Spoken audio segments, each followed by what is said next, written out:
Dans la suite de cet entretien avec Arnaud Stern, nous allons aborder un autre thème qui est celui de la complétude. Vous savez, ces moments où l'on peut éprouver ce sentiment de plénitude, de vivre quelque chose de complet, de totalement harmonieux, équilibré. Ces moments suspendus où on a la sensation de ne faire qu'un avec l'objet ou le sujet où l'on va déposer notre pleine conscience, notre pleine présence.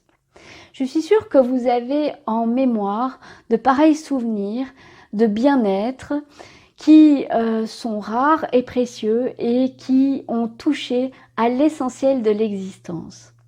Ils doivent certainement résonner peut-être avec un moment passé dans la nature, avec des moments d'enfance, des moments d'insouciance, de complicité, d'amour, de joie, de jeu et de créativité. Arnaud Stern, lui, va nous parler du jeu de peindre. Ce jeu de peindre qui nous donne la possibilité de toucher ces moments suspendus dans le temps, de toucher à notre origine, à l'élan de création originelle qui est inscrit dans notre mémoire organique. Il va aborder ce thème en nous parlant de ce qu'il a pu observer dans son atelier à Paris, mais également de ce qu'il a pu observer lorsqu'il est allé dans les années 70 au contact de populations lointaines qui vivaient de façon reculée, soit dans la brousse, la forêt vierge ou encore dans la montagne. Et il va nous montrer en images ce que la trace libérée de tout conditionnement peut avoir comme autre fonction que celle de communiquer ou de désigner. Il va nous parler d'une trace pure expression qui va nous aider à renouer avec ce profond sentiment de complétude.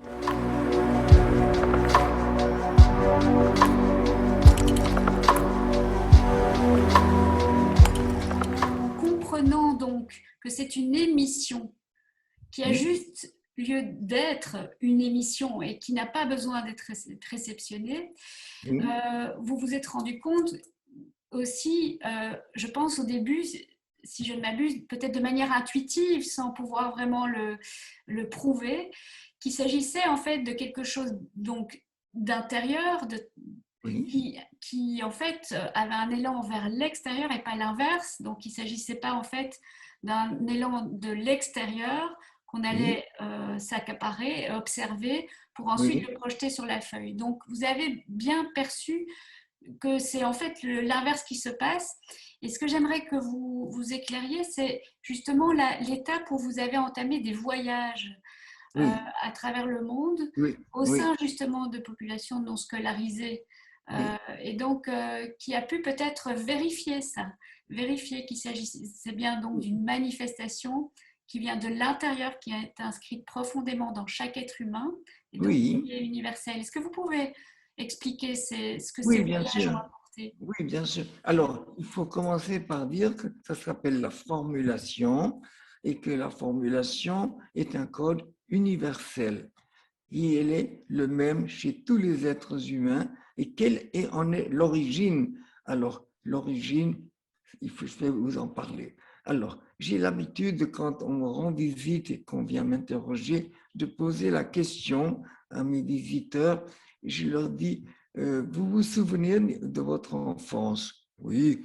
Jusqu'à quel âge porte votre souvenance? La personne ne s'est jamais posé cette question, elle réfléchit, et puis on me dit, oh, 4 ans peut-être, 3 ans peut-être, oui, je dois me souvenir plus ou moins d'événements qui se sont passés quand j'avais 3 ans. Bon. Et je dis à la personne, et avant? Oh ben avant, je ne sais rien. Ah, vous ne savez rien. Alors, votre petite enfance, le début de votre vie, s'est évanoui, évaporé, et vous l'avez perdu. Vous n'avez pas de commencement, vous ne savez pas, vous ne connaissez pas le commencement de votre vie, en apparence. Mais si vous viviez la formulation, vous sauriez que la formulation atteint le commencement de l'existence. la formulation permet de remonter jusqu'à son début. Et ça, c'est formidable. Par la formulation, nous retrouvons un commencement. Et ça, c'est évidemment un complément qui manque à la plupart des êtres humains. Mais quand on le permet, ben c'est vraiment la personne s'est complétée, elle a comblé ce vide et elle a une origine. Ah, vous vous rendez compte quel enrichissement que, que cet acte permet de vivre. C'est extraordinaire. Et ça, on le souhaite à chacun. Et ce n'est pas une thérapie. Hein. Je ne considère pas que si on n'a pas retrouvé son commencement, on est amputé. Et cependant, je dis que si on vit son commencement, si on développe cette capacité de revivre son commencement, c'est un enrichissement. Et ça, évidemment, c'est une fonction de la trace non pratiquée jusqu'à maintenant, inconnue, et quand on peut l'offrir à la personne, eh bien, c'est un cadeau magnifique et on souhaite que tout être humain puisse, c'est facile, vivre des moments avec cette origine, avec cette manifestation. Je ne dis pas que c'est seulement cela, ce n'est pas vrai, ce n'est pas seulement la mémoire organique qui trouve son moyen d'expression. Il y a d'autres nécessités aussi qui se manifestent, mais c'en est une parmi les autres, c'est un moyen parmi les autres moyens qui suscitent cette manifestation. Et évidemment, ça, c'est quelque chose qu'il faut faire savoir. Il faut que l'on sache que cette frustration n'est pas nécessaire, il n'est pas obligé. On peut trouver l'accès à son commencement. Oui, ça, je le promets à chacun. C'est ce que vous avez observé pendant vos voyages, parce que on parlait des voyages, mais c'est ça que vous avez observé, n'est-ce pas? Alors, mes voyages, bien sûr. Alors, j'ai accueilli dans le Clos-Lieu beaucoup d'enfants depuis 70 ans maintenant. Ça fait beaucoup d'enfants qui sont venus chez moi et qui ont renoué avec leur capacité cachée, qui ont renoué avec ce moyen d'expression. Mais je me suis dit, bon, les enfants font des choses. Qu'est-ce qu'ils font exactement?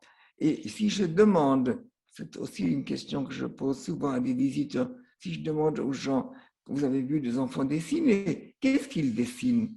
Et on me répond en général des maisons, des personnages, des animaux, bon, etc. Bien, c'est vrai. Et on constate qu'il y a un certain nombre de choses que j'appelle des objets-images que chaque enfant représente. C'est intéressant d'en faire l'inventaire, de savoir que tous ces enfants font les mêmes choses. Je me suis dit, mais d'où ça vient? D'où cela vient-il donc? Pourquoi les enfants représentent des maisons? La maison que l'enfant représente, comment est-elle faite? Alors, la personne fait le geste que je suis en train de faire là, un triangle sur un carré. C'est ça, la maison typée que font tous les enfants. Ce n'est pas la seule, mais c'en est une. Mais est-ce que les enfants voient des maisons ainsi faites? Est-ce qu'ils habitent une telle maison? Un enfant parisien n'habite pas une maison comme une hutte.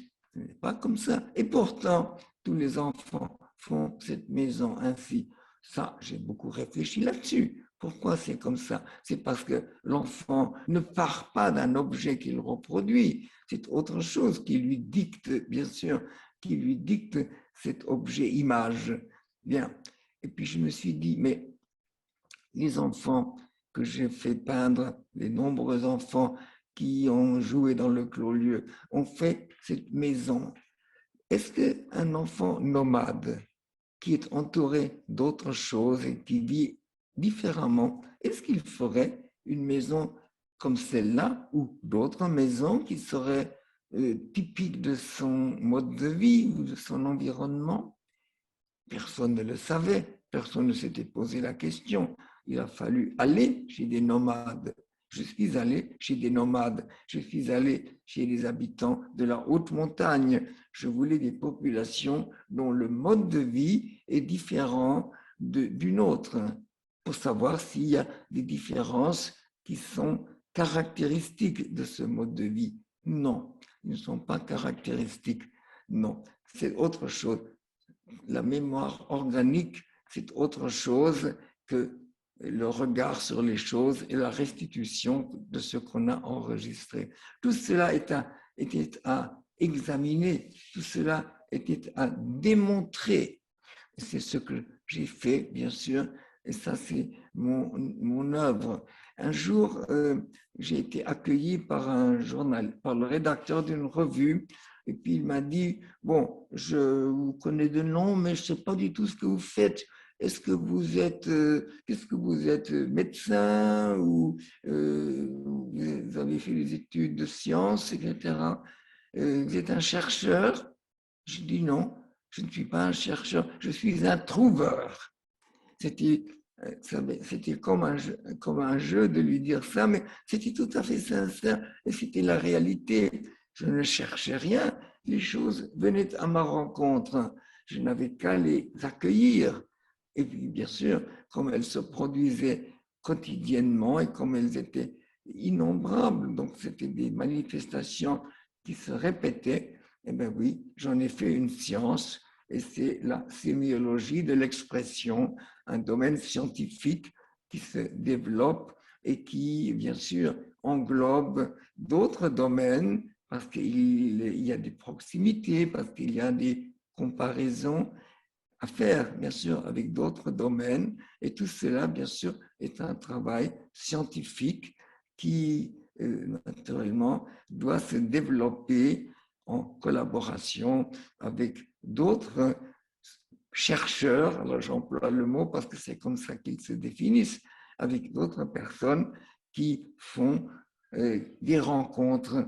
Et il faut naturellement les mettre en commun, il faut les mettre proches l'une de l'autre, parce que cela se complète. Cela concerne beaucoup d'autres domaines. Et je ne dis pas qu'il m'apporte un complément. Je n'ai pas besoin d'apports extérieurs. Tout ce qui concerne la formulation se produit dans ce lieu qui a été créé à cet effet, le clos-lieu. Mais beaucoup de domaines ont intérêt à connaître la formulation parce que, évidemment, ça explique des phénomènes qu'ils rencontrent éventuellement et qui ne savent pas comprendre. La préhistoire, par exemple, en est une, mais ce n'est pas le seul domaine. On se trompe parce qu'on n'a pas la clé, tandis que la formulation permet de rencontrer certaines manifestations d'une façon tout à fait convaincante, d'une façon tout à fait innovante surtout.